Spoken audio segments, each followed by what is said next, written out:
السلام علیکم۔ آج ہم اپنے پیارے نبیوں حضرت ابراہیم علیہ السلام اور حضرت اسماعیل علیہ السلام کی قربانی کا واقعہ سنیں گے۔ قربانی کا یہ واقعہ وہی واقعہ ہے جس کی یاد میں ہم ہر سال عید الاضحیٰ کے موقع پہ اپنے جانور قربان کرتے ہیں۔ حضرت ابراہیم علیہ السلام نے جو فقید المثال قربانی اپنے پیارے اللہ تعالیٰ کے حضور پیش کی، اس کی وجہ کیا تھی اور وہ قربانی کس طرح سے پیش کی گئی، اس ویڈیو میں آپ باتصویر یہ کہانی دیکھیں گے اور آپ اس کی ساری تفصیلات سے واقف بھی ہوں گے۔ تو آئیے کہانی شروع کرتے ہیں۔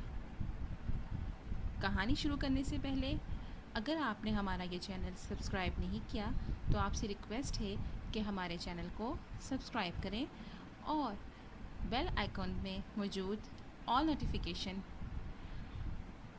کے آپشن پر کلک کریں۔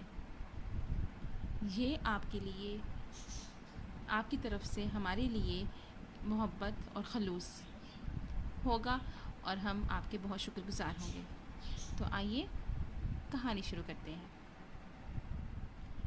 آگے بڑھنے سے پہلے آپ کو یہ ضرور بتاتے چلیں کہ حضرت ابراہیم علیہ السلام کے اس کہانی کا جو پارٹ 1 تھا، جس میں انہوں نے بتوں کو توڑا اور انہوں نے اللہ تعالیٰ پہ اور اللہ تعالیٰ کی وحدانیت پہ یقین کیا، اس واقعے میں جو ہم نے آپ کو تصاویر پیش کی تھیں اس کہانی کے اندر، وہ ساری کوشش کی گئی تھی کہ وہ جو بت ہیں وہ سارے اسی زمانے کے بت ہوں، اور جو کہ ہم نے بڑی محنت سے سارا ڈیٹا کلیکٹ کیا تھا۔ ہمارے پیارے نبی حضرت ابراہیم علیہ السلام کو جد الانبیاء یا نبیوں کا باپ بھی کہا جاتا ہے۔ حضرت ابراہیم علیہ السلام ایک اولو العزم پیغمبر تھے۔ ان کی ذات سے بہت سارے معجزات الہی کا ذکر ملتا ہے۔ آپ کو نبیوں میں ایک اونچا مقام حاصل تھا۔ حضرت ابراہیم علیہ السلام کی نسل سے حضرت اسحاق اور حضرت اسماعیل علیہ السلام پیدا ہوئے اور ان کی نسلوں سے نبیوں کی مزید آمد ہوئی۔ تو آئیے ہم حضرت ابراہیم علیہ السلام کا وہ مشہور واقعہ آپ سے شیئر کرتے ہیں جس میں حضرت ابراہیم علیہ السلام نے اللہ تعالیٰ کے حضور قربانی پیش کی تھی۔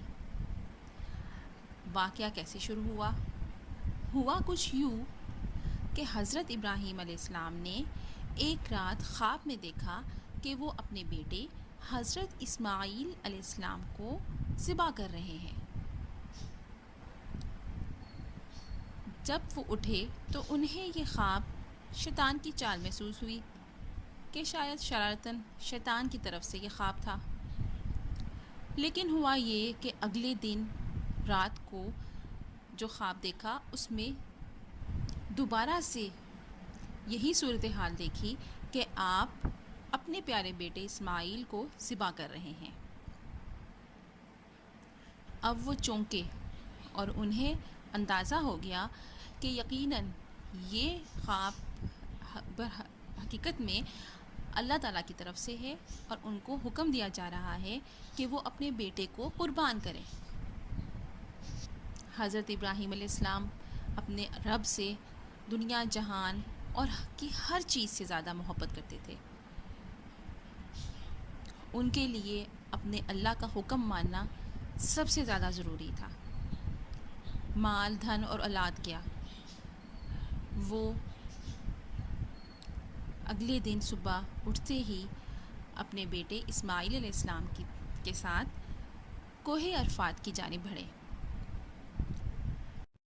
حضرت ابراہیم علیہ السلام نے جب اپنے بیٹے حضرت اسماعیل علیہ السلام کو خواب کے متعلق بتایا جس میں اللہ تعالیٰ کا حکم کی طرف اشارہ ہوا تھا، تو حضرت اسماعیل علیہ السلام ایک تابعدار اور ایک خدا خوف بیٹے ہونے کی حیثیت سے سر تسلیم خم کرتے ہیں اور وہ اپنے ابو سے کہتے ہیں کہ جس طرح سے آپ کو حکم دیا گیا ہے اسی طرح سے آپ حکم بجا لائیں. اور اس بات کا ذکر قرآن مجید میں بھی موجود ہے. ہم دیکھتے ہیں کہ حضرت ابراہیم علیہ السلام ہی نہیں بلکہ ان کے بیٹے بھی اللہ تعالیٰ کی بہت زیادہ اطاعت کرتے تھے، اور ان کے لیے اللہ تعالیٰ کے حضور قربانی پیش کرنا کچھ بھی معنی نہیں رکھتا تھا، کیونکہ یہ صرف ایک حکم کی بجا آوری تھی. حضرت ابراہیم علیہ السلام کوہ عرفات کے کسی مقام پر آ کے انہوں نے ایک چوٹی پر حضرت اسماعیل علیہ السلام کو لٹایا، اور اس کے ساتھ ساتھ آپ کے پاس ایک بتاتے چلیں کہ چھڑی اور ایک رسی، یہ دو چیزیں تھیں جو وہ گھر سے لے کے آئے تھے. حضرت اسماعیل علیہ السلام نے اپنے ابو سے کہا کہ پیارے ابو جان، آپ اپنی آنکھوں کے گرد پٹی باندھ لیں، یہ نہ ہو کہ آپ کا دل پسیج جائے یا ہم سے کوئی نہ کوئی غفلت ہو جائے، اور رسی سے میرا ہاتھ پاؤں بھی باندھ دیں تاکہ کوئی مزاحمت نہ کر سکوں. حضرت ابراہیم علیہ السلام نے بالکل ایسا ہی کیا. انہوں نے اپنے آنکھوں کے گرد ایک پٹی باندھ دی تاکہ انہیں نہ دکھائی دے، چھڑا اٹھایا اور ذبح کرنے کے لیے بڑھے. حضرت ابراہیم علیہ السلام جیسے ہی چھڑا پھیرتے ہیں اور جب پٹی ہٹا کے دیکھتے ہیں تو انتہائی حیران رہ جاتے ہیں کہ ان کے سامنے حضرت اسماعیل علیہ السلام نہیں بلکہ ایک دمبا ہے، اور ان کے ہاتھ سے ایک دمبے کی قربانی یعنی کہ ایک دمبا ذبح ہوا ہے، اور حضرت اسماعیل علیہ السلام ایک طرف کھڑے ہوئے ہیں. حضرت ابراہیم علیہ السلام کو کچھ سمجھ نہیں آیا. ایک لمحے کو تو وہ پریشان ہو گئے کہ کہیں کوئی غلطی تو نہیں ہو گئی، لیکن پھر اللہ کی طرف سے انہیں پیغام ملا کہ ان کی قربانی قبول کر لی گئی، اور یوں حضرت ابراہیم علیہ السلام کی قربانی اللہ تعالیٰ نے بڑے خوبصورت انداز میں قبول فرما لی، اور ان کے ہاتھ سے ایک دمبا ذبح ہو گیا. یہ واقعہ ایک معجزے سے کم نہیں ہے. اس واقعے کی یاد میں ہم ہر سال عید الاضحیٰ کے موقع پر جانور قربان کرتے ہیں، اور حاجی لوگ عید الاضحیٰ کے موقع پہ عید کے صبح اسی مقام پہ جانوروں کو ذبح کرتے ہیں. یہ ایک فقیر مثال واقعہ ہے جس کی تاریخ میں کئی مثالیں ہیں.